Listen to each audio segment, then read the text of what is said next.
Welcome to the Winners Find a Way show and podcast with your host, Trent M. Clark, three-time World Series coach, CEO of Leadershipity, serial entrepreneur, having started 12 companies, coach to the 1%, and an international speaker. This show is going to be your go-to podcast for facing adversity, being inspired, and overcoming obstacles, all from the best in the world, business, sports, and leadership. Hate the crappy ingredients in many beverages and energy drinks? Rebellious Infusions are the go-to functional beverage. They have 5 or fewer plant-based organic ingredients, no sugar, no calories, loaded with antioxidants to boost your immune system, and L-theanine for brain health. Rebellious Infusions are available at drinkrebellious.com. Rethink your drink. For 10% off of your next purchase, use the code 99999. Hi, welcome to the Winners Find a Way show. I am Trent Clark, CEO of Leadershipity, serial entrepreneurs, international speaker, and longtime coach in professional baseball, coaching in 3 World Series. Today on the Winners Find a Way show is my guest, Mike Faith from headshots.com. I said headshots. How about that? How you doing, Mike? Hey, good. It's good to be here, Trent. Thanks very much for having me. And we can call it headsets, headshots, whatever works. It's just great. Yeah. Is that one of your miraculous headsets you're wearing right now, by the way? Is that one of the, we can buy that online for how much? You want to just plug right now? Like... I didn't want to do any plugging, but no, this is the dual ear lightness. So it covers both ears, blocks out some background noise. This is, I mean, I've got several different headsets, but I like this one if I know I'm going to be sitting down and just talking one-on-one with someone for a while. For sure. I appreciate you coming on and talking on one-on-one for a while. So let's talk about, if you're tuning into the show for the first time, the Winners Find a Way show is about finding a way. When faced with adversity, have you ever faced stiff adversity, felt like the losses are mounting and you need to find a better way? I think you came to the right place. Whether you were already an entrepreneur, athlete, business leader, working to start your journey today to being elite, this is the podcast and show for you. Today, Mike Faith joins us. And Mike, tell them where they can find you. Where can we find Mike Faith online? MikeFaith.com. That's my personal website. There's not a lot of activity there. It's not a hugely followed website, but the company that I found is headsets.com, and that's probably more useful to most people. Perfect. Let me talk about a few key You're on LinkedIn. They can find you there, and that's good. So a few highlights I jotted down about your story, right? You left England, your native homeland, when you were 27 in search of better weather. I love that. Better wealth opportunities and getting away from the British tendency to not let new ideas and new leaders break out of the mold easily. I love that. So you left school at 15, right? No business, no training, no education. And it's like, oh, hey, I don't know anybody with an MBA at 15, right? Entrepreneurship was your fit. I mean, that just seemed to land for you, and you didn't make the best employee, if that's fair, right? So you've been at the helm of this now 23 years. Tell me how you got started. How's that going today? Like, what's happened? Give us a little timeline of those 23 years and how effective. Listen, we know, and I don't know the exact stat, but I think it's 4 out of 5 companies do not make it to 5 years, right? This is pretty staggering, very sustainable, headsets.com. It is, and thank you. And I mean, gosh, I could talk for hours on things we've done and what we've learned and what happened on the journey. So I'll try and condense it down for you, Trent. And I was using headsets in another business I was running back in 1997. And they weren't very good. They kind of sucked, actually. The returns policy was bad and you couldn't get hold of anyone. And based on, my experience, data point of 1, which is usually all I need is 1 data point to make major life decisions. I thought, all right, there's a market here. So I started importing and selling telephone headsets. And then we didn't have the domain. The domain came later. The headsets.com domain. We were originally headset discounters. Okay. And we got it up to about 3 million a year in sales, but not really making any profit. I kind of looked hard at what was going on and kind of read a few different business books. Thought, okay, we need to change our strategy. So we went out and found the owners of the domain headsets.com and did a deal with them. They were using it, but they were using it in a much smaller way than what our vision was, and took the domain on and built a website. Because we didn't have a website to start with. This was 1997. Only a few people had a website. And then we never really looked back. We've grown the company, and we've been through many ups, downs, trials, tribulations, different phases, but I never thought I'd be in the same business 23 years. And here I am. And I'm in for the next 23 years as well, if I last that long, because I'm damn enjoying it. Yeah. Okay, good.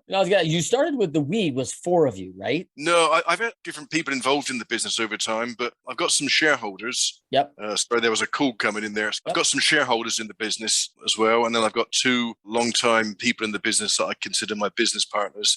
But, to some extent, some of my team members, a lot of my team members have been around over 10 years. And I really think of longer-term team members as business partners. And it's not really just an employee at that stage. The relationship changes. I like that. Now, most people don't know that Tony Hasai of Zappos, the late Tony Hasai, unfortunately, original investor with you. Yeah, he was. Tony Hsieh and I met in 1999. He was in San Francisco, which is where I was at the time. Yeah. And we met and talked headsets and business and became one of the original investors in the company. And then just for the fun of the story, if I can, Trent, about 6 months after he invested, we had breakfast one day and he said, Mike, I'm doing this shoe company if you want to invest in that. And I remember leaning over the table and looking at him and saying, Tony, it's never going to work. Just don't do it, man. Just shows how wrong we could all be. There's a humbling moment, right? I love that. That's so just real, right? Like who's thinking? I mean, what year was that? 98? Like, who's thinking, yeah, this is a good idea. Online shoe sales. No one's ever seen them. Can't try them on. Tony, are you bonkers? What are you thinking, right?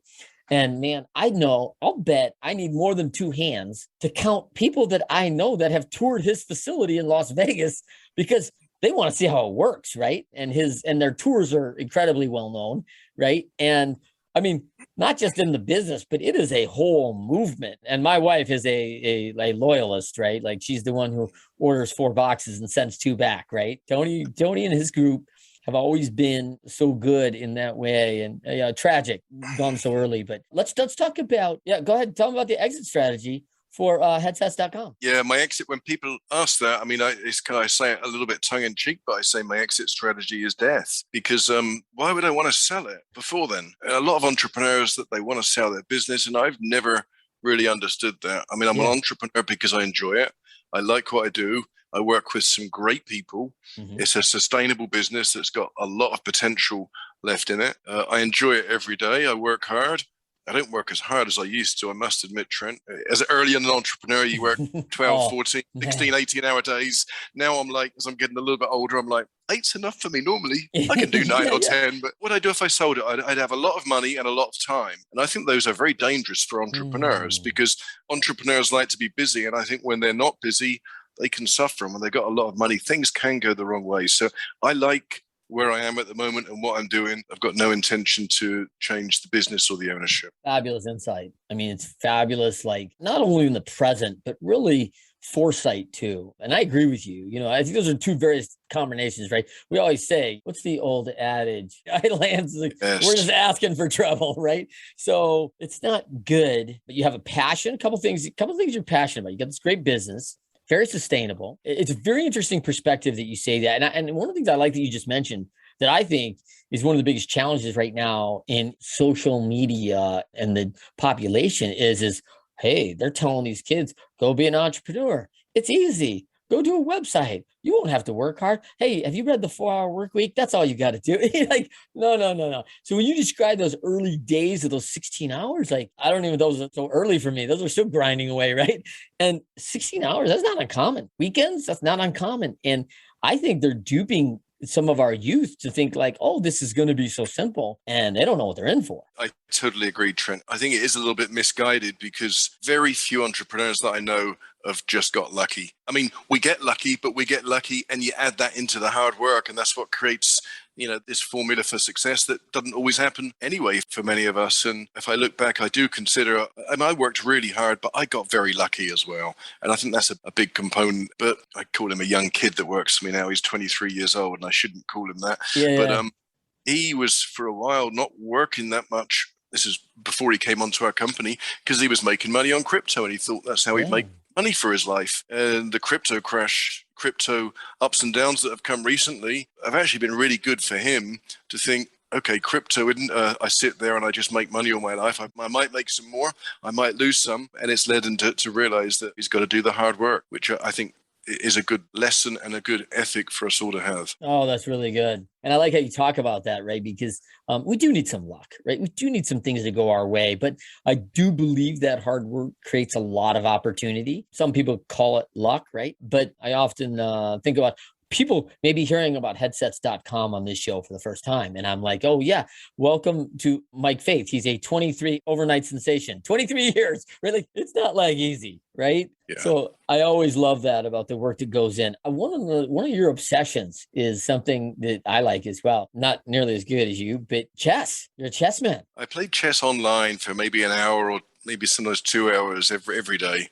And I really enjoy it. And I think it's the perfect mix of kind of strategy and gamesmanship and competitiveness. And it's really a game without luck. There's, no dice in chess.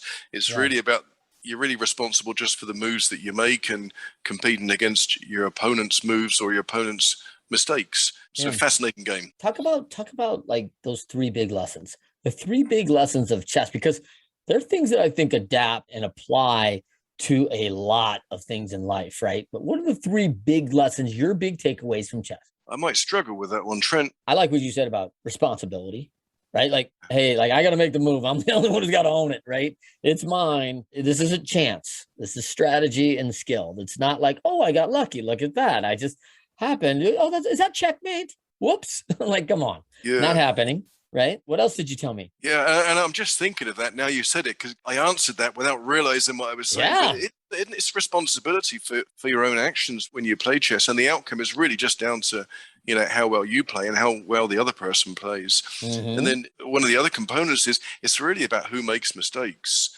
whether you make mistakes or whether the opponent makes mistakes. And that's really where you go wrong. If you play a clean game, really can come down to the end with a stalemate. And then I don't know what the third one was I said, but as I'm thinking of it, the third one I'm thinking right now is that you have to keep practicing to get better, and you have to keep learning. There's no ultimate end game, I think, in chess. I mean, maybe if you win the world championship, but short of that, I mean, you can always keep getting better. And nowadays a computer can beat you still. So I guess you can still get better even if you're the world champion. So continuous improvement. Always going to happen.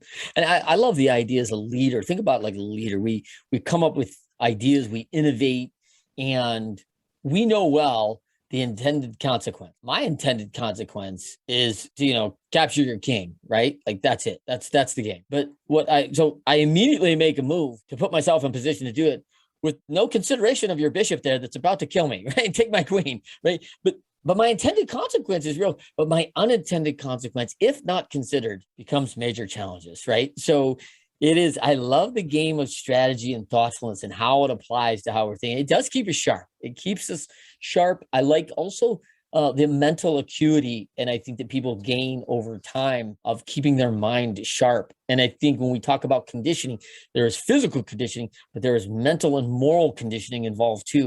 And this is one that I think really meets those two very well. Yeah. I think you've thought about chess deeper than I have, so I'm going to go here and rethink the game and how I play it. It's funny. I mean, I kind of play chess because I enjoy it. It's one of my things that is just a fun thing for me. So I've got no ambition to be world champion. I enjoy getting better, but it's just a fun kind of relax and zone out for me. And so I guess I'm not serious, even though I play an hour or two a day.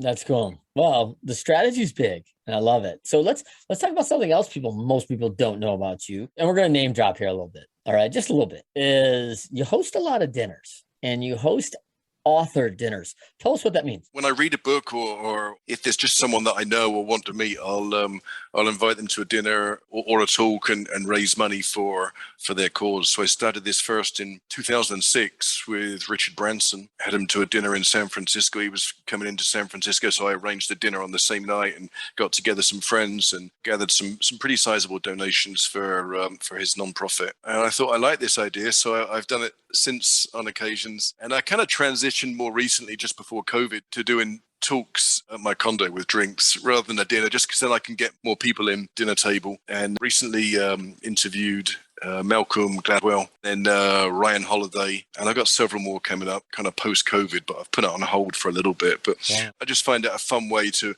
meet interesting people, gather friends together, and do a little bit of good for a nonprofit.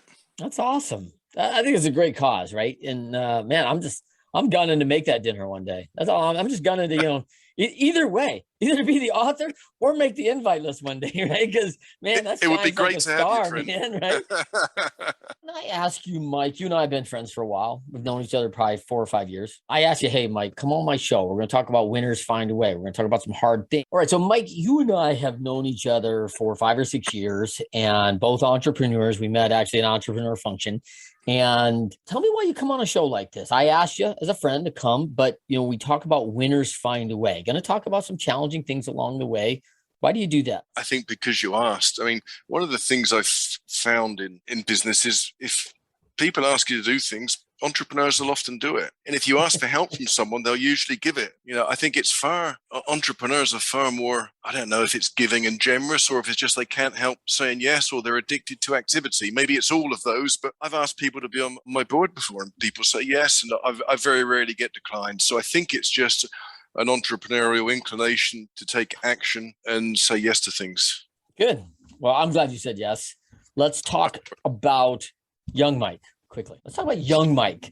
I mean, you leave school 15 years old. Like, is there a time, can you tell me the most impactful pivot point you had as a kid? Did you know you were destined to run a multi-million-dollar company and do all these things in the States? Did you know that when you were 14, 15 years old? Or was there a moment that said, hey, this is going to set me on to where I got to go and I've got to do something different? I think some of it was probably in me, in my nature, Trent, and I'm not sure how or where that came from, but I always kind of viewed, let me use that word, that I would be in business. I think it was a progression of my thinking over the years. I think at 12, I was running a tuck shop at school. I was taking in the candy store. I was buying candy and taking it in and selling it. So I always had this kind of tendency, these sort of things. But I would like to add, there's a funny story about living in America. I can remember as a kid, perhaps I was 5 or 6, I was fascinated by earthquakes. And I said to the teacher in class one day at school, if they have earthquakes in San Francisco, why do people live there? The teacher said, if you ever go there one day, you'll know why. And I ended up living in San Francisco. That was my first 25 years in the States. Yeah. So was that destiny manifesting itself? Was it just one of those weird coincidences in life? I'm not entirely sure. So even coming to America was kind of ended up not being a big surprise when I think about my life story and how things progressed. Yeah. Were you there for the big earthquake, the Oakland, during the World Series? Were you there for when the bridge collapsed? No, just missed it. I came in late 90 and 91. Okay, and wow. That was in 89. That was the big earthquake. So there was still some resulting of that, still kind of present. Did that freak you out? Did that freak you out as a guy going, we're worried about these things when I was a kid? Now it's this could really happen, because it did. Earthquakes have always been on my mind. They've been a fascination for me. And there I was living in San Francisco, and it was always on the back of my mind. All right, let's move to the winners find a way. I love the quote by Chris McChesney and Sean Covey in their book, The 4 Disciplines of Execution. They said winners, when shown data that they are losing, find a way to win. Yeah. Coming from a sports background from my life, this has been natural, right? Hey, we're down 5-1. Guess what? We got to do something different. This isn't working, right? Something's got to change. And there's elementary KPIs right now that say we are not winning, right? It is evident we are losing. Yeah. So talk to me about a bit of your background that allowed you to overcome and become one of the percent in business and life. When you were up against it, losing, found a way to come back and win, down but not out. Tell me an experience that you had in that category. I think there's variations on that happen every day. I mean, every day in business, there's disappointments, there's things that don't work. Yeah. And then there's bigger ones that happen, every month and every year. And some are kind of major that happen, a few times in your life. So I think there's a whole range of them. And part of the mindset that I think I've adopted and perhaps many entrepreneurs have adopted, and maybe it was more natural in some. For me, I've had to kind of practice it and learn it, is to accept problems and misses and then just carry on and just keep walking and just walk straight on through it, because it happens. There's things that just don't go right and go wrong even when it's unfair, and they shouldn't. Mm-hmm. And you have to pick yourself up and move beyond it. And I think one of the biggest and early ones for me, Trent, when I was 21, I went bust, and I just didn't really manage a lot of the finances for a business that I was running well, and I got hit by surprise when interest rates in the UK went from 10% to 15% in the same day. Imagine that. They were already at 10 and they went to 12 in the morning and then went to 15 in the afternoon. This was when there was a run on sterling and they were trying to defend the pound, and it put me out completely. And that was tough to deal with. But I think there's nothing like a good bankruptcy or two to make someone really understand how to get things right. So there was a famous phrase or saying by, I read in a book called Tough Times Never Last, but Tough People Do. Yeah, I remember that book. Robert Schuller. And I think it said, in every problem or in every adversity, the seed is sown for yet a greater triumph. And I kind of repeat that to myself a lot. When something's not working right, when something doesn't feel right, when something goes terribly wrong, I'll end up saying, no matter how bad this is, the seed is being sown for a greater triumph here. And I found that really helpful. You know, I'm not a religious person, but I find that is one of the things, and I've got various kind of mantras or things that I do that are perhaps might come across as spiritual in nature, that I find get me through things and help me stay sane. Well, I mean, Robert Schuller, yeah, you could say not religious, but for people who don't know Robert Schuller, he was a Los Angeles based area, Anaheim, Orange County, and the Crystal Cathedral, long time TV pastor, right? And he wrote some great books. And I can remember seeing that book when I was probably, 12 years old or 15 years old, at my mother's work desk, right? Like, and I thought, man, like, what does that mean? Like, tough times don't last, tough people do. I remember thinking about that. And I have never actually read the book. So that's very cool. What's the superpower that separates you from others, catapults you to the 1%? What do you think? I mean, a lot of chaps like yourself, right? You know a lot of folks. So tell me, what do you think's different? What do you think said, like, your determination? What separated you? I mean, 21, you take a hit, you're not down, you don't stay down. Why is it different? Well, I think part of it might be is sometimes oblivious to problems, or I don't always see them. And it's actually a kind of like a blind spot I've got. And because I've got that blind spot, I carry on going. My kind of risk reward ratio says this is good to keep going still. And maybe it's not, and maybe I'm wrong. But because I don't see it in the same way that other people do, then I see the possibility and the opportunity more than the problem or the area that's not working for me. Or perhaps to put it another way, I guess I've always got a vision about what's coming next and where I want it to be. So I look at what I want the future to be rather than perhaps statistically how the future really is. Like that. That's good. And I don't know if this is a positive thing. I mean, it's happily worked out well for me in my life, Trent, but it also means that perhaps I failed to see many of the problems that were staring me in the face that other people would have rightfully seen. So it's kind of like it's a disability that perhaps works in my favor. Well, I don't know if it's a disability, but it's interesting though, Mike, when you think about it, it is a superpower, because I think we know it, right? We talk about, Twain wrote about it. We spend 90% of our world, time worried about things that never happen. And so we're so focused on the problems and the consequences of those challenges so for me, when I hear that, I hear you saying, I see the opportunity is greater than the risk of the problem. Yes. If you have a vision to understand that, and I think Tony had that, right? Tony, and listen, Tony's probably thanking his lucky stars, like he didn't listen to you, right? Like, because you said that's not going to work, right? Like, I mean, you're his friend, you're a trusted advisor. He believes in you. You're doing something good with your company at that time. And so why wouldn't he have? So it has merit. It's not like he just said, Mike doesn't know. I mean, part of that, but yet he said, in maybe your same space, right, is he saw greater opportunity than maybe the challenge or risk of the problem. Hate the crappy ingredients in many beverages and energy drinks? Rebellious Infusions are the go-to functional beverage. They have 5 or fewer plant-based organic ingredients, no sugar, no calories, loaded with antioxidants to boost your immune system, and L-theanine for brain health. Rebellious Infusions are available at drinkrebellious.com. Rethink your drink. For 10% off of your next purchase, use the code 99999.